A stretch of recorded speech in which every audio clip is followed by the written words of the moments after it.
vakitsika ao matitoko fa roa amby roapolo matitoko fa roa amby roapolo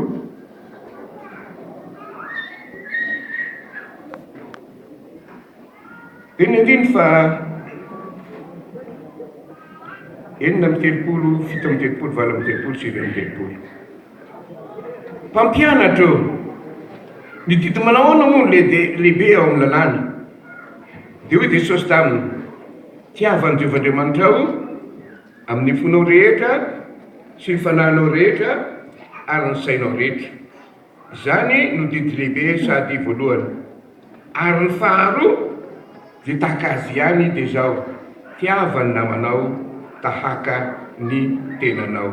Izany didy roa zany no iantona ny lalàna rehetra sy ny mpaminany.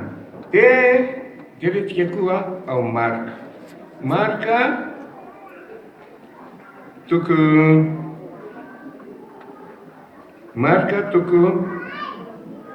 faharoa ambin'ny folo. Marka toko faharoa ambin'ny folo.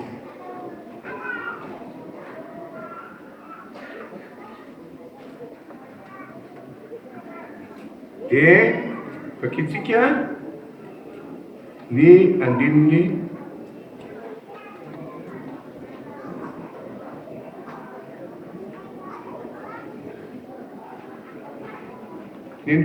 faha valo amby roapolo. Marka toko faharoa ambin'ny folo andininy fa valo amby roapolo. Zao mivaky ny teny. Zao dia mivaky ny teny.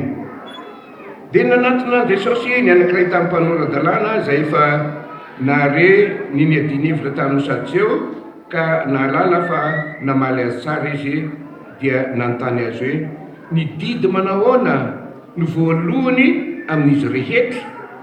Ary namaly azy Jesosy hoe: ny voalohany amin'ny didy rehetra dia mihaino Israely Jehovandriamanitsika dia Andriamanitra iray ihany.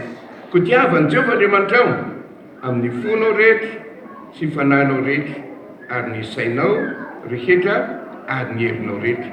Ary ny faharoa dia tahaka izany ihany dia zao: tiavany namanao tahaka ny tenanao.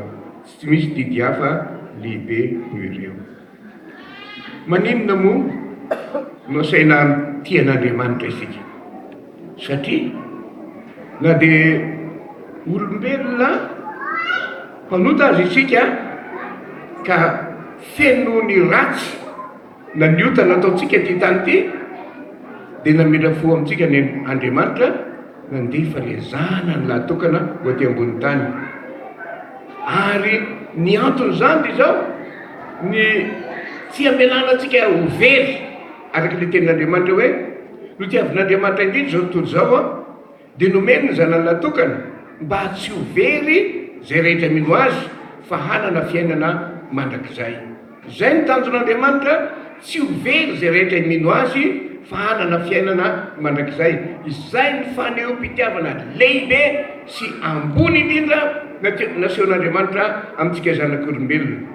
Raha amin'izany fitiavana lehibe nasehon'Andriamanitra izany no mbola misy tsy miraharaha ny fitiavana nasehon'Andriamanitra, fa mbola misy sambana hoe: za tsy mino an'io Jesosy io, za tsy mila mandray an'io Jesosy io, za tsy teo vonjeny io Jesosy io, dia afaka Andriamanitra, afaka izy fa nomeny ny zanany lahatokana mba tsy very zay rehetra mino azy fa hanana fiainana mandrakizay.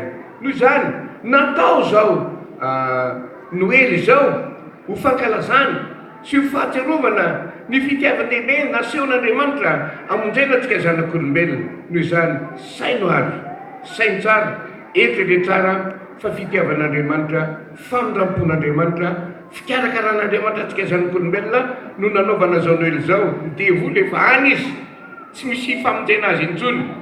Afefana noman'Andriamanitra lavaka maisina izy, zany elo zany anie. So dia tsy fantatrao tsara mikasika an'izany elo zany. Ny elo dia misy afo mirehitra ny anatiny. Saingy zao tsy mahazava le elo, tsy misy hazavana fa lavaka maisina. Misy afo mirehitra nefa lavaka maisina. tsy manome hazavana. Noho izany nalefa n'Andriamanitra iraparapa ao anatin'izany lavaka maizina zany ny devoly sy ny anjeliny, fa itsika kosa novonjen'Andriamanitra avy amin'ny alalan'ny zanan'ilay tokana. Dia raha ho Andriamanitra lehibe zany fitiavana itiavan'Andriamanitra antsika izany. Noho izany araroty ny hanaiky sy ny andray an' Jesosy Kristy ho tompo sy mpamonjy ny tenanao manokana.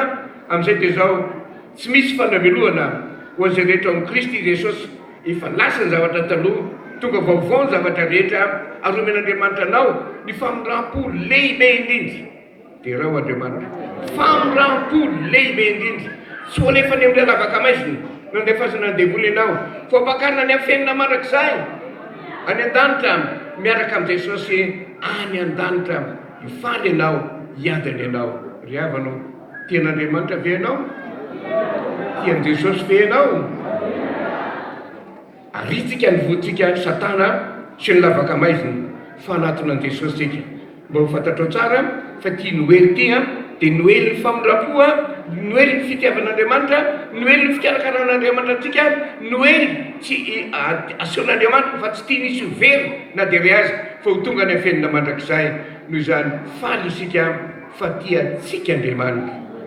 Ray nantompo, tiantsika Andriamanitra dia nomeny antsika ny zanany natokana mba tsisy ho very zay rehetra mino azy fa hanana fiainana mandrakizay. Araroty ary zao fankalazana ny Noely natongava Jesosy tety ambony tany zao. Araroty zao andraisanao an' Jesosy hoe Jesosy raisiko ianao ho tompo sy mpamonjy ny tenako manokana. Tsy te ho very miaraka any amin'ny devoly any amin'ny lavaka maizina aho, fa te ho any an-danitra miaraka amin'i Jesosy any afenina mandrakizay aho. Dia raina ny tompo, vavaka aritsika zao mangata amin'Andriamanitra ianao, tenena manao hoe Andriamanitra ataovy mino aho foko manontolo aho, manaiky aho fa Jesosy ny tompo, manaiky aho fa tia zao tontolo zao ianao.